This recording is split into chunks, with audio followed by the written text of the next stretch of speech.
दोस्तों, आपका अपना YouTube channel MK technical training centre में आप लोग का बहुत बहुत स्वागत है। देख सकते हैं कि हम अपने बच्चों को सिखाने के लिए एक सैमसंग का इन्वर्टर, डिजिटल इन्वर्टर दिखाइए।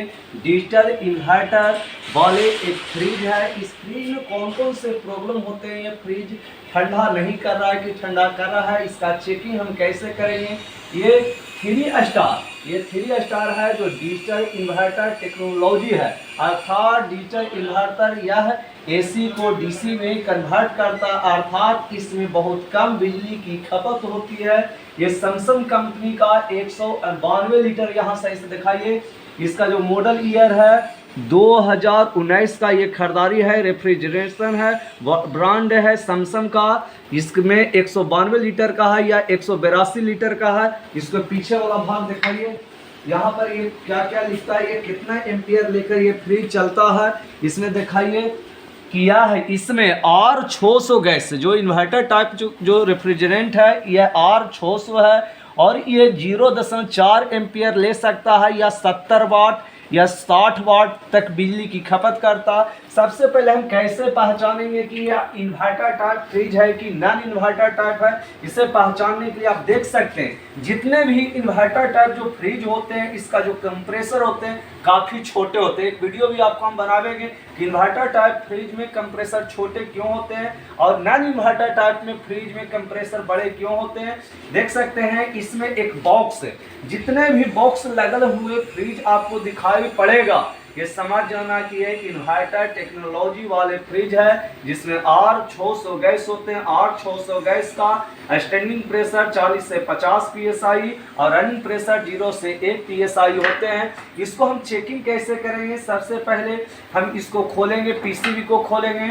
यहाँ से दिखाइए, इसको हम पीसीबी को यहाँ से खोलते हैं और पीसीबी को खोलकर आपको निकाल कर दिखाते हैं कि ये सही है कि गलत है। और इसको जब हम चालू भी करते हैं तो ये सही है, लेकिन यह ठंडा नहीं करता। ठंडा ना करने के हम कैसे पहचानेंगे कि जब इस फिल्टर को या हम इसको चालू करके आपको दिखाते हैं कि यह चलता भी है।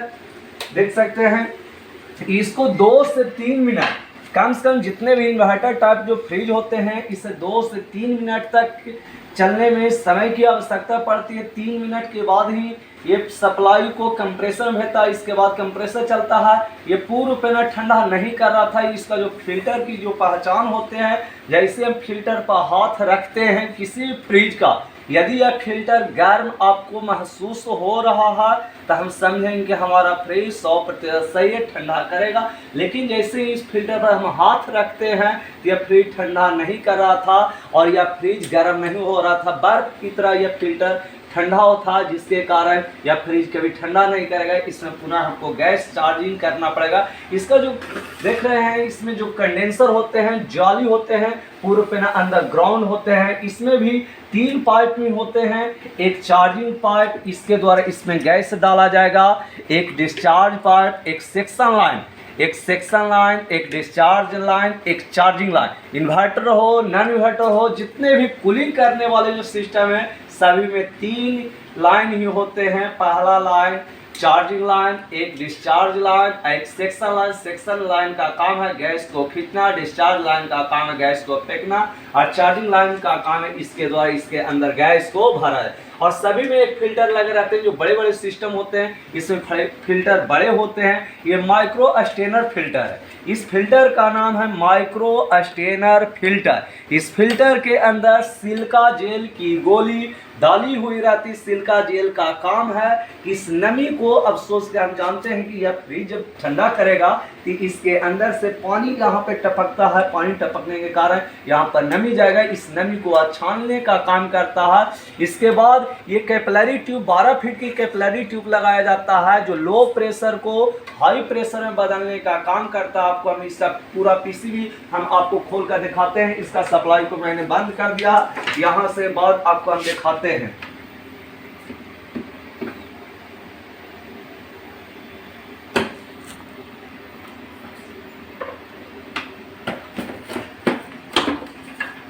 देख सकते हैं इसको मैंने पीसीबी को खोल दिया। पीसीबी को खोलने के बाद इसमें कोई भी जो कंप्रेसर होते हैं इसमें 3 लाइन ही होते हैं। आप सही से दिखाइए, यहाँ पे दिखाइए सही से जूम करके, इस साइड से दिखाइए। इसमें 3 लाइन, ये कॉमन, ये रनिंग और ये स्टार्टिंग होते हैं। कॉमन, रनिंग, स्टार्टिंग सभी में होते हैं।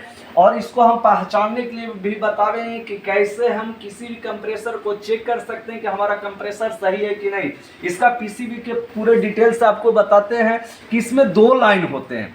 इसमें 2 लाइन होते हैं। जब इसको उलट कर देखिएगा तो इसमें इस प्रकार डायग्राम रहते हैं। एक जो लाइन आते हैं डायरेक्ट, इसमें देख सकते हैं ये पावर सप्लाई, यहाँ पे जितने भी जो सिस्टम होते हैं सारे जैक पर आधारित, इसको हम इससे दाबेंगे और आसानी से इसको जैक को हम निकाल सकते हैं। यदि किसी प्रकार का किसी भी समस्या नहीं होता, जैक पर आधारित जितने भी इन्वर्टर टेक्नोलॉजी वाले सिस्टम होते हैं सारे जैक पर आधारित होते हैं। और इसको हम गौर से देखेंगे कि इसमें कोई भी मशीन जला हुआ है क्या। यदि किसी प्रकार के मशीन इसमें जला हुआ रहेगा तो इसका रिपेयरिंग नहीं किया जाता, इसे डायरेक्ट बदल दिया जाता। इसका जो फ्रिज होते हैं, फ्रिज का सबसे बड़ा दिमाग जिसे मेमोरी पावर जिसे कहा जाता है, ये आईपीएम होते हैं। जो काले टाइप का जो देख रहे हैं यही आईपीएम होते हैं, जो फ्रिज का दिमाग के नाम से जाना जाता है। ये सारे जो कैपेसिटर होते हैं ये आईपीएम होते हैं। और इसमें जो छोटे छोटे कंपोनेंट रहते हैं जिसका काम है एसी वोल्टेज को डीसी वोल्टेज में डायरेक्ट कंप्रेसर में दे देना। इस कंप्रेसर को कभी भी हम डायरेक्ट चला नहीं सकते, क्योंकि डीसी जो कंप्रेसर होते हैं इसे डायरेक्ट हम चला नहीं सकते। इसे चलाने के लिए आपको पीसीबी की ही जरूरत पड़ता। बिना पीसीबी के द्वारा आप इस कंप्रेसर को नहीं चला सकते हैं। इसका कंप्रेसर को हम कैसे चेक करेंगे, ये देख सकते हैं हमारे पास एक क्लैंप मीटर है। ये क्लैंप मीटर है, डिजिटल क्लैंप मीटर होल्ड।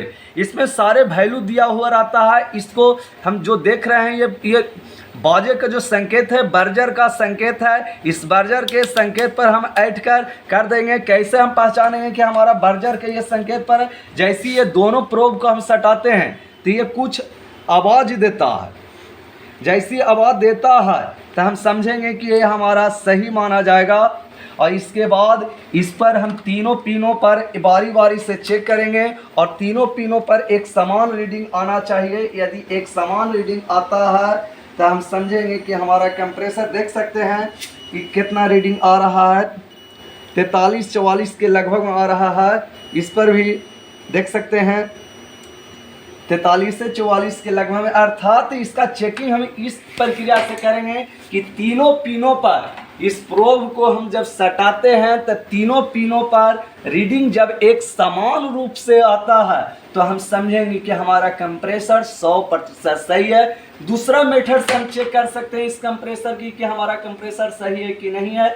इसको बॉडी इसके बाद सीरीज लैंप के द्वारा हम चेक कर सकते हैं। एक पिन कॉमन पर देंगे, इसका बॉडी पर देंगे और जब हमारा बल्ब जल जाता है तो इस स्थिति हमारा मोटर बॉडी शॉर्ट माना जाएगा। यदि बल्ब नहीं जलता है तो यह मोटर बॉडी शॉर्ट नहीं माना जाएगा। इस तरीका से हम किसी भी जो इन्वर्टर टाइप जो फ्रिज होते हैं इसका पीसीबी की हम चेकिंग कर सकते हैं। इसमें किसी प्रकार का यदि फॉल्ट आते हैं, जले हुए दिखाई पड़ते हैं, इस स्थिति में इसको बदल दिया जाता है। और इसमें यदि इसका रिपेयरिंग कोई कहते हैं कस्टमर कि इसका रिपेयरिंग करवा दीजिए तो इस पीसीबी का रिपेयरिंग कभी भी नहीं होते हैं। इसको जैसे निकालिए ऐसे समय, यदि हम इस जैक को इसमें लगाना चाहते हैं तो कभी भी नहीं लगता। जैक पर आधारित जो सिस्टम होते हैं सबसे आसान होते हैं। और इस प्रक्रिया के द्वारा हम इसमें आपको हम अगला वीडियो में दिखावेंगे कि इसमें हम गैस कैसे, इन्वर्टर टाइप फ्रिज में हम गैस कैसे भरेंगे। इसके अलावा और जिन बच्चों को यदि इलेक्ट्रिक का काम सीखना चाहते हैं तो मेरे यहाँ आकर सभी प्रकार के इलेक्ट्रिक का काम सीख सकते हैं और अपनी बेरोजगारी के कलंक को दूर कर सकते हैं। जय हिंद दोस्तों।